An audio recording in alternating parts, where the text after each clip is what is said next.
The Brothers Karamazov by Fyodor Dostoevsky. Translated by Constance Garnett. Book 3.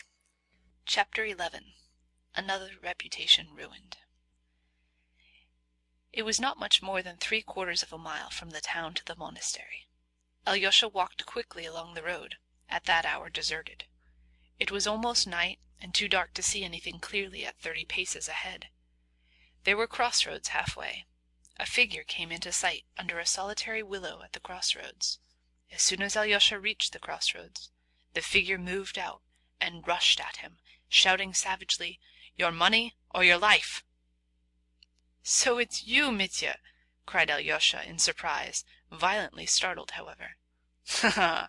You didn't expect me. I wondered where to wait for you. By her house? There are 3 ways from it, and I might have missed you. At least I thought of waiting here, for you had to pass here. There's no other way to the monastery. Come, tell me the truth. Crush me like a beetle." "But what's the matter?" "Nothing, brother. It's the fright you gave me. Oh, Dmitri, father's blood just now." Alyosha began to cry. He had been on the verge of tears for a long time, and now something seemed to snap in his soul. "You almost killed him. Cursed him, and now here you're making jokes. Your money or your life." "Well, what of it? It's not seemly, is that it? Not suitable in my position?"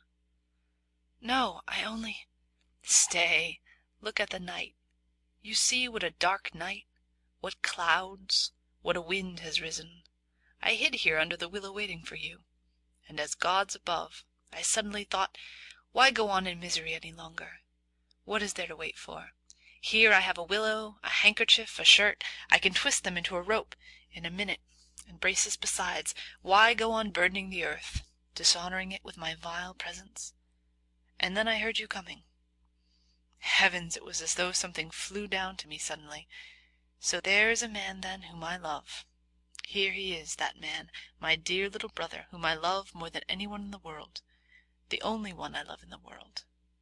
And I loved you so much at that moment that I thought, I'll fall on his neck at once.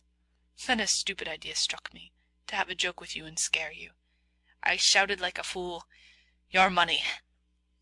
Forgive my foolery. It was only nonsense, and there's nothing unseemly in my soul. Damn it all, tell me what's happened. What did she say? Strike me, crush me, don't spare me. Was she furious?" "No, not that. There was nothing like that, Mitya. There? I found them both there." "Both? Whom?" "Grushenka at Katerina Ivanovna's." Dmitri was struck dumb. "Impossible!" he cried. "You're raving. Grushenka? With her?" Alyosha described all that had happened from the moment he went into Katerina Ivanovna's. He was 10 minutes telling his story.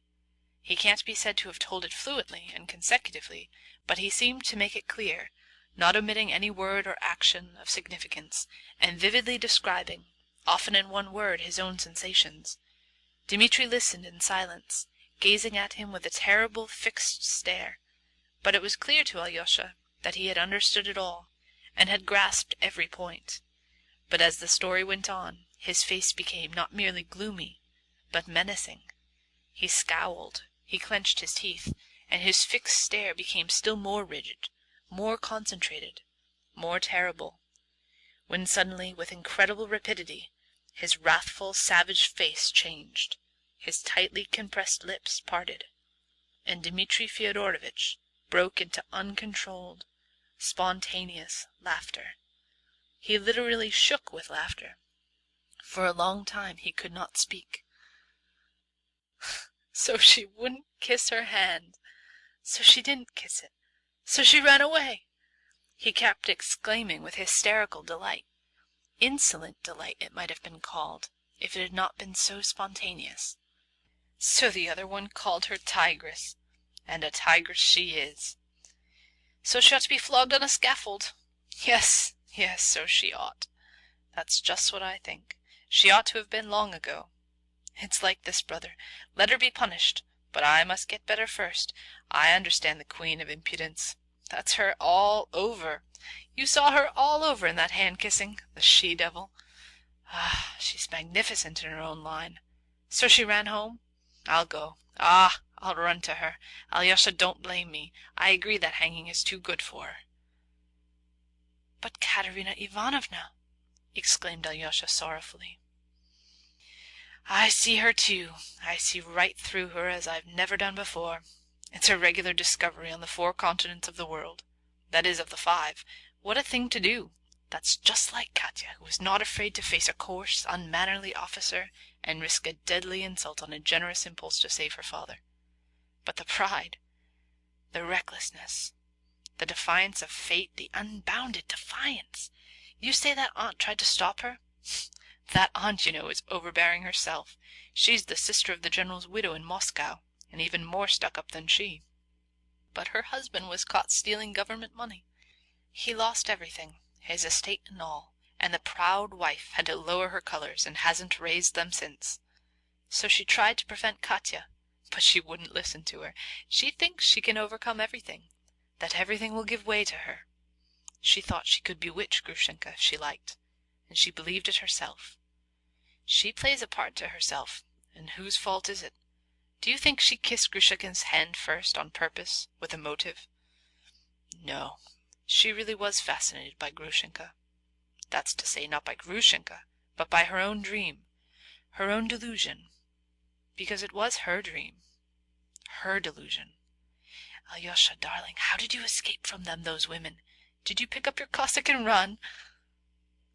Brother, you don't seem to have noticed how you've insulted Katerina Ivanovna by telling Grushenka about that day, and she flung it in her face just now, that she had gone to gentlemen in secret to sell her beauty. Brother, what could be worse than that insult? What worried Alyosha more than anything was that, incredible as it seemed, his brother appeared pleased at Katerina Ivanovna's humiliation. Bah! Dmitri frowned fiercely and struck his forehead with his hand. He only now realized it, though Alyosha had just told him of the insult, and Katerina Ivanovna's cry. Your brother is a scoundrel! Yes, perhaps I really did tell Grushenka about that fatal day, as Katya calls it. Yes, I did tell her. I remember. It was that time at Mokroya. I was drunk, the gypsies were singing, but I was sobbing. I was sobbing then, kneeling and praying to Katya's image, and Grushenka understood it. She understood it all then. I remember she cried herself. Damn it all! But it's bound to be so now.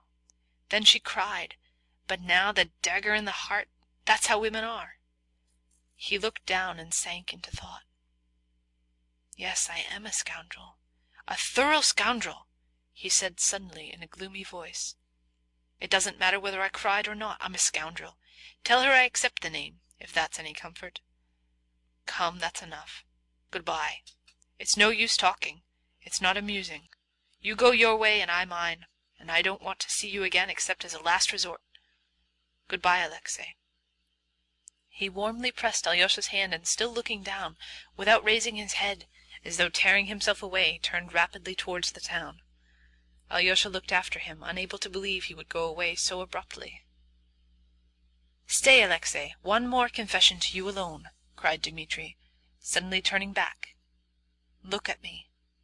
Look at me well. You see here, there's terrible disgrace in store for me. As he said here, Dmitri struck his chest with his fist with a strange air, as though the dishonor lay precisely on his chest, in some spot, in a pocket perhaps, or hanging round his neck. You know me now, a scoundrel, an avowed scoundrel, but let me tell you that I've never done anything before, and never shall again, anything that can compare in baseness with the dishonor which I bear now at this very minute on my breast, here,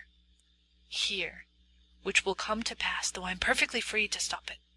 I can stop it or carry it through, note that. Well, let me tell you, I shall carry it through. I shan't stop it. I told you everything just now, but I didn't tell you this, because even if I had not brass enough for it, I can still pull up. If I do, I can give back the full half of my lost honor tomorrow. But I shan't pull up. I shall carry out my base plan, and you can bear witness that I told you so beforehand. Darkness and destruction. No need to explain. You'll find out in due time. The filthy back alley and the she-devil. Goodbye. Don't pray for me. I'm not worth it. And there's no need. No need at all. I don't need it. Away!" And he suddenly retreated. This time finally. Alyosha went towards the monastery. What? I shall never see him again? What is he saying? He wondered wildly. Why, I shall certainly see him tomorrow. I shall look him up. I shall make a point of it. What does he mean? He went round the monastery and crossed the pine wood to the hermitage. The door was open to him, though no one was admitted at that hour. There was a tremor in his heart as he went into Father Zosima's cell. Why? Why had he gone forth? Why had he sent him into the world? Here was peace. Here was holiness. But there was confusion. There was darkness, in which one lost one's way and went astray at once. In the cell he found the novice Porphyry and Father Païssy, who came every hour to inquire after Father Zosima. Alyosha learnt with alarm that he was getting worse and worse. Even his usual discourse with the brothers could not take place that day. As a rule, every evening after service the monks flocked into Father Zosima's cell, and all confessed aloud their sins of the day, their sinful thoughts and temptations, even their disputes, if there had been any. Some confessed kneeling. The elder absolved, reconciled, exhorted, imposed penance, blessed, and dismissed them. It was against this general confession that the opponents of elders protested, maintaining it was a profanation of sacrament and of confession, almost a sacrilege, though this was quite a different thing. They even represented to the diocesan authorities that such confessions attained no good object, but actually to a large extent led to sin and temptation. Many of the brothers disliked going to the elder, and went against their own will because everyone went, and for fear that they should be accused of pride and rebellious ideas. People said that some of the monks agreed beforehand, saying, "I'll confess I lost my temper with you this morning, and you confirm it," simply in order to have something to say. Alyosha knew that this actually happened sometimes. He knew, too, that there were among the monks some who deeply resented the fact that letters from relations were habitually taken to the elder, to be opened and read by him before those to whom they were addressed. It was assumed, of course, that all this was done freely and in good faith by way of voluntary submission and salutary guidance. But in fact there was sometimes no little insincerity, and much that was false and strained in this practice. Yet the older and more experienced of the monks adhered to their opinion, arguing that, for those who have come within these walls sincerely seeking salvation, such obedience and sacrifice will certainly be salutary and of great benefit. Those, on the other hand, who find it irksome and repine are no true monks, and have made a mistake in entering the monastery. Their proper place is in the world. Even in the temple one cannot be safe from sin and the devil.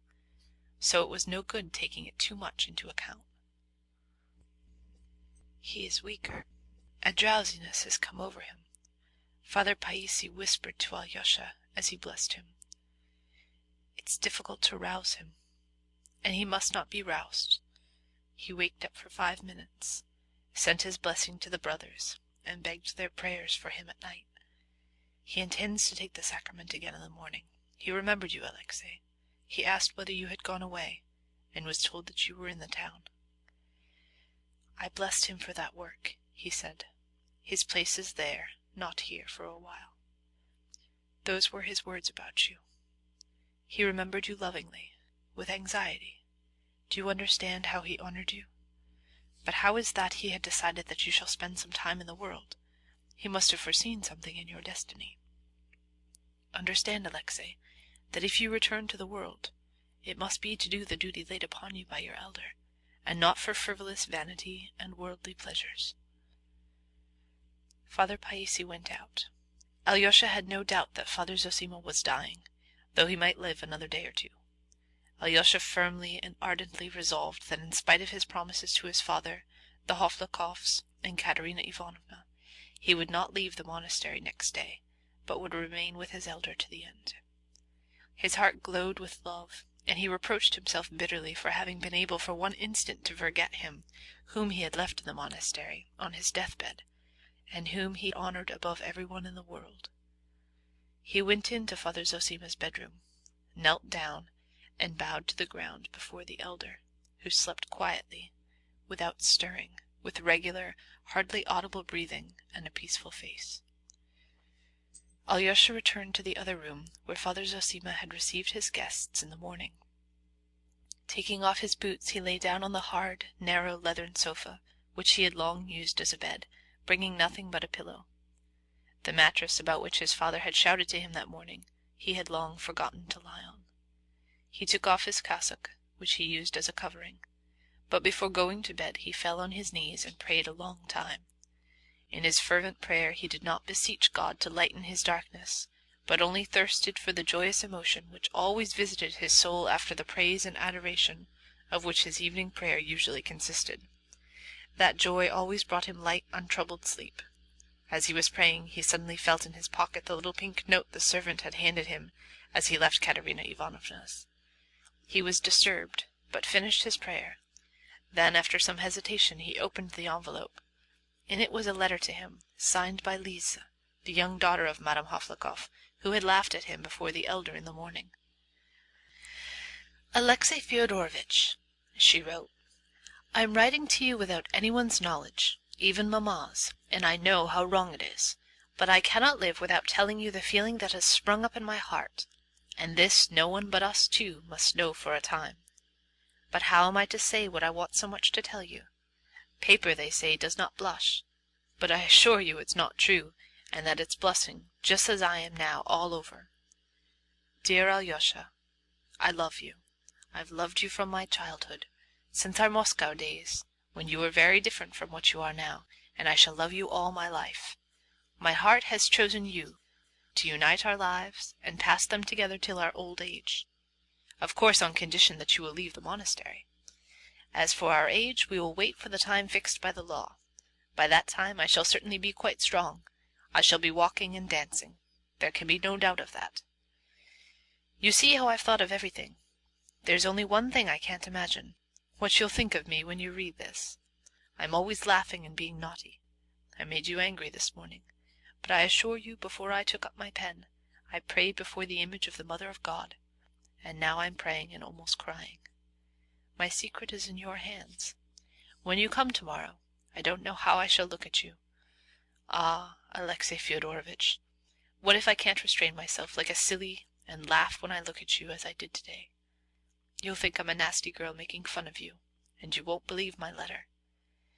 And so I beg you, dear one, if you've any pity for me, when you come tomorrow don't look me straight in the face, for if I meet your eyes it will be sure to make me laugh, especially as you'll be in that long gown. I feel cold all over when I think of it. So when you come, don't look at me at all for a time. Look at Mamma, or at the window. Here I've written you a love letter. Oh dear, what have I done? Alyosha, don't despise me, and if I've done something very horrid and wounded you, forgive me. Now the secret of my reputation, ruined perhaps forever, is in your hands. I shall certainly cry today. Goodbye till our meeting, our awful meeting. Lise. P.S. Alyosha, you must come. Lise. Alyosha read the note in amazement, read it through twice, thought a little, and suddenly laughed a soft, sweet laugh. He started. That laugh seemed to him sinful, but a minute later he laughed again, just as softly and happily. He slowly replaced the note in the envelope, crossed himself, and lay down. The agitation in his heart passed at once. God have mercy upon all of them. Have all these unhappy and turbulent souls in thy keeping, and set them in the right path. All ways are thine. Save them according to thy wisdom. Thou art love. Thou wilt send joy to all. Alyosha murmured, crossing himself and falling into peaceful sleep. This ends Chapter 11, and concludes part 1 of the Brothers Karamazov.